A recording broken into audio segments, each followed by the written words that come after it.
Many years ago now, as part of my seminary studies, I had the good fortune to be a peace chaplain for a time at a rather unique place called the Peace Abbey, located in Sherborn, Massachusetts, just a few short miles from Boston. It existed largely due to one man, Louis Randa, who, as a conscientious objector during the Vietnam War, started a private school for handicapped children as his alternative community service to our country. His calling, his raison d'etre, his sense of purpose in life is a prime example of a sense of abundance. Because he was an avid pacifist, Louis Randa made peace a central tenet of his curriculum at what he called the Life Experience School. He was a deeply spiritual man, although not aligned with any particular religion. I keep telling him he should have been a UU. Creative, boundlessly energetic, eyes always aglow with ideas to better serve humanity. He made meditation, prayer, and service to others a daily practice for everyone at this school as well. Such things as the prayers of St. Francis of Assisi, Native American spiritual practices, studies of the many women and men who were involved with working for peace, working for social justice, working for ecology were also part of the daily school work. Visitors to the school and friends and acquaintances of Louis, such as the Berrigan brothers, remember that from the Vietnam era and beyond, Mahatma Gandhi's grandson Arun Gandhi, the Dalai Lama, Maya Angelou, and even Mother Teresa, all added a definite panache to all Louis tried to do, both with the school and in the greater world, outside world. To see Louis and all the endeavors he has tried to accomplish with others in the work for peace and harmony for all living things is wonderfully inspiring to all who have witnessed it as well. For Louis practiced, lived out, embodied the idea of abundance. He started his school for handicapped children on a shoestring, at first by buying an inexpensive building in rather disrepair and mortgaged to the hilt. But somehow, money soon flowed in to pay the school's mortgage after a time. People just responded generously to his message, to what he was trying to accomplish, to the man who so intensely and devotedly walked his talk. Once, a terminally ill student asked Louis to spread his ashes in Assisi, Italy, after his death. Assisi, home of the student's most favorite role model, St. Francis. After the student's death, and with the student's parents' permission, Louis went to Assisi to do just that. He was just like that. Of course, Randa, he was Italian ethnically anyway, too. While there, completely unbeknownst to him, the Pope had convened in Assisi leaders of 12 different faiths for a religious worldwide peace conference. Wow. He had no idea what was going to happen when he was there. Louis looked at it as a prophetic call to establish an interfaith peace abbey back in America, bringing back 12 prayers for peace from 12 different religions represented at that conference. And so, abundance flows. Somehow, after his return, 2 adjacent buildings were gifted to him and to the school for him to do just that. Thus, the Interfaith Peace Abbey and this unique school could exist side by side and interact as they practiced their ideals. Abundance can come in very unexpected ways if one is open and accepting of whatever life presents before you. Good one. The year I was there, Lewis got the idea with his friend Arun Gandhi, the grandson of the Mahatma, to erect a pacifist memorial on the Abbey property with a large statue of the Mahatma as a centerpiece and with surrounding walls of plaques honoring famous and not so famous pacifists of all time. This property was in the busy heart of town and would be viewed by many. I'm proud to say that over 10% of those honored on the plaques were Unitarian Universalists, and I had something to do with one or two of them being up there. That year, the 8-foot-high statue of Gandhi had been delivered, and the plaques honoring past pacifists were arriving, but Lewis was unsure how to pay the bills on these. But again, the money somehow arrived for those who had become inspired by this endeavor. I was truly amazed on how such things happened. He didn't get the money beforehand, didn't get people to pledge money for it either, but trusted that it would materialize when it must. He operated on the theory of abundance rather than scarcity.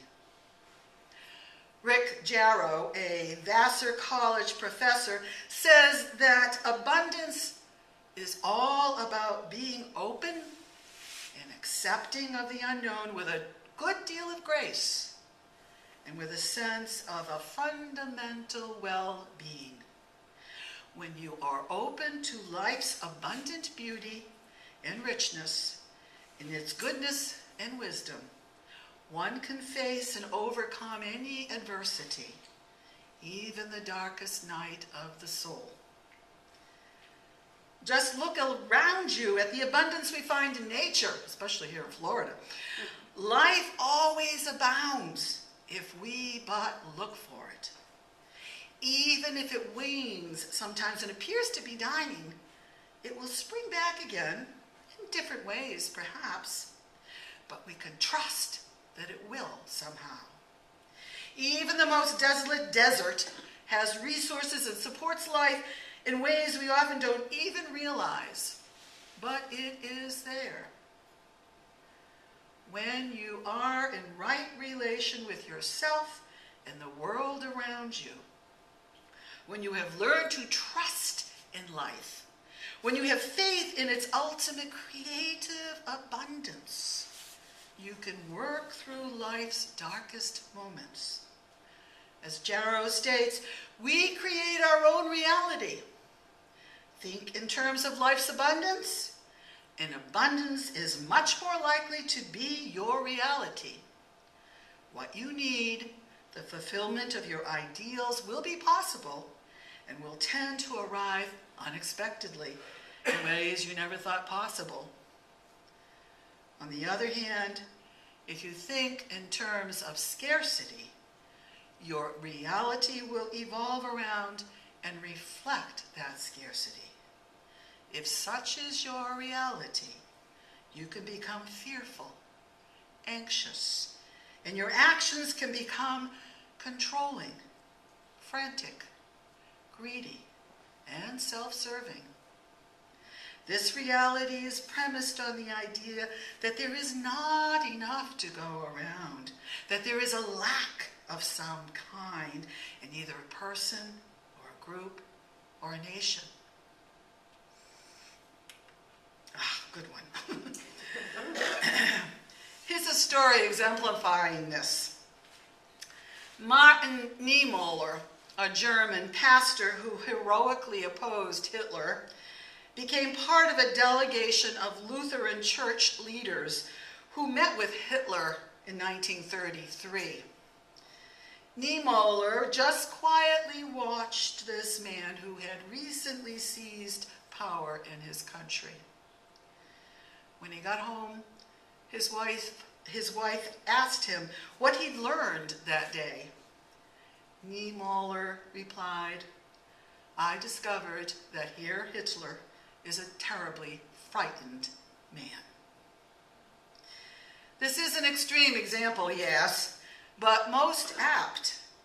Because Hitler operated on the idea of scarcity, frightened that there was not enough to go around, frightened into grabbing for power for himself alone, frightened that he himself had scarce personal resources, he thus became ruthless and controlling in his pursuit of having it all for himself and his country, excluding all others.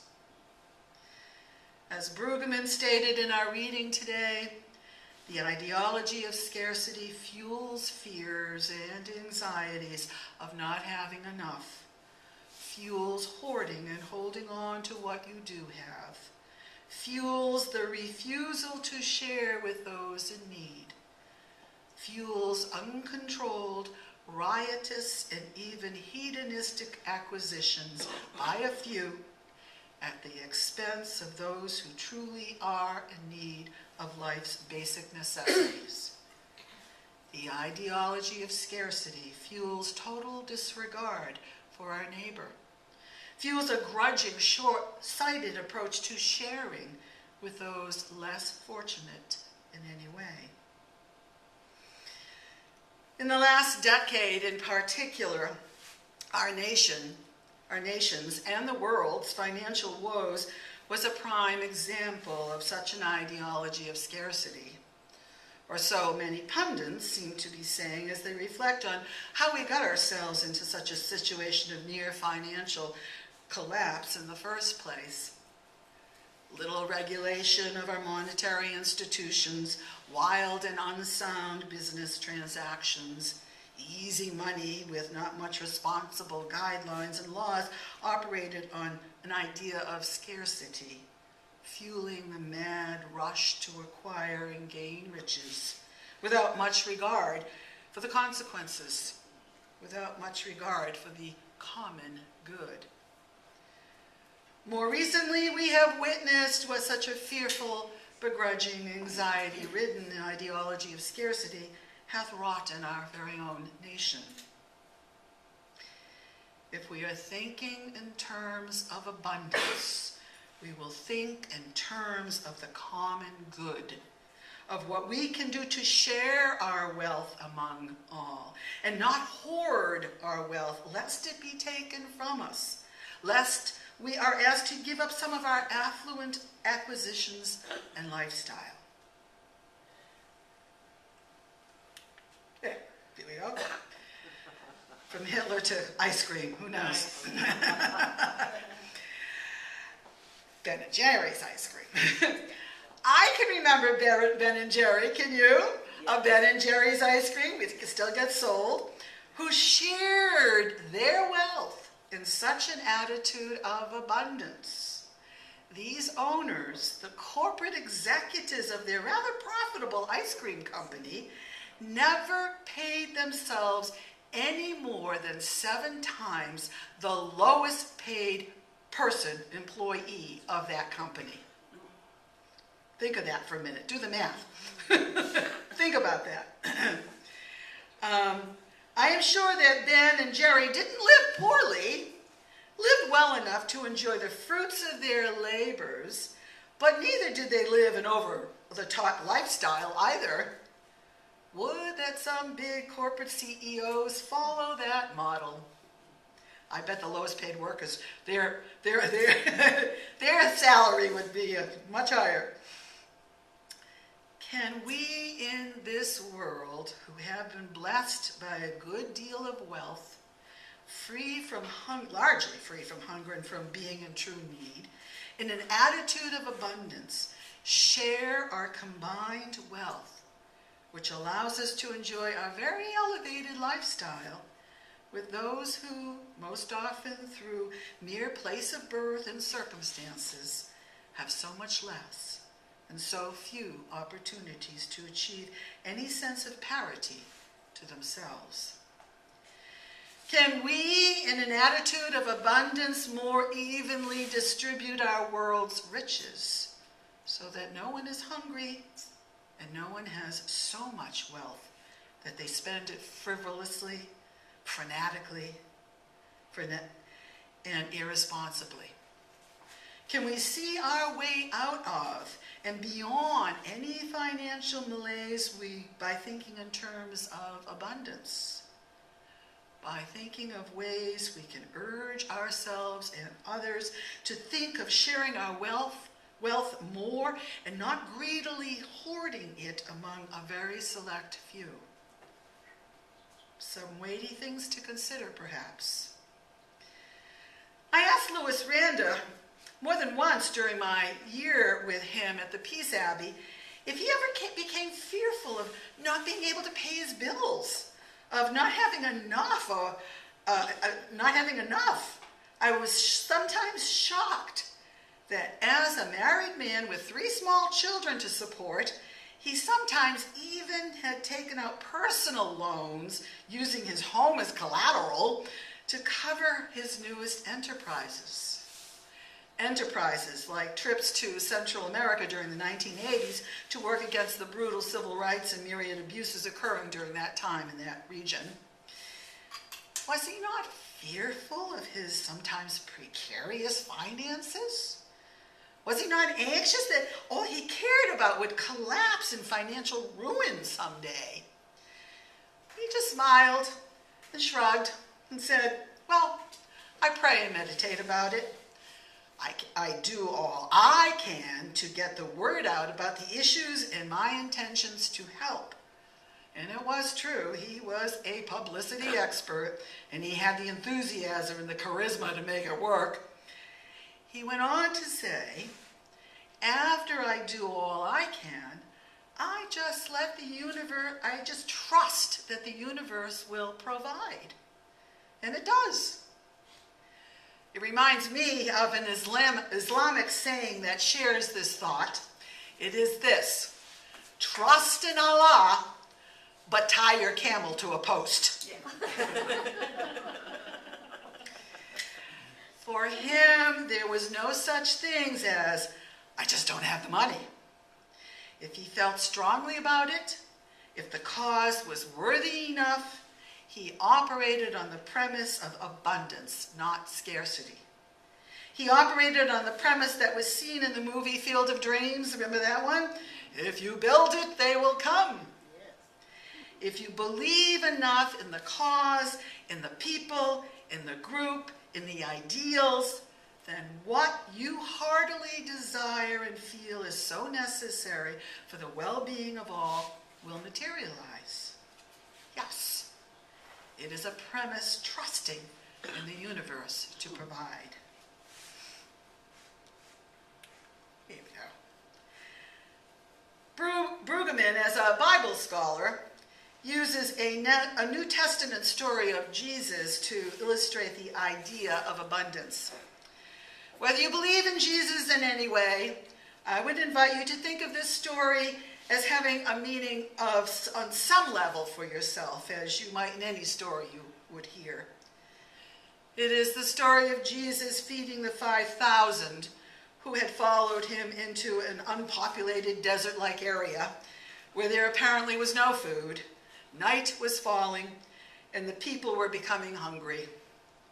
His disciples could only find 5 loaves of bread and 2 fish, a scarce supply, meant only to sustain themselves, surely not nearly abundant enough to feed 5,000 people.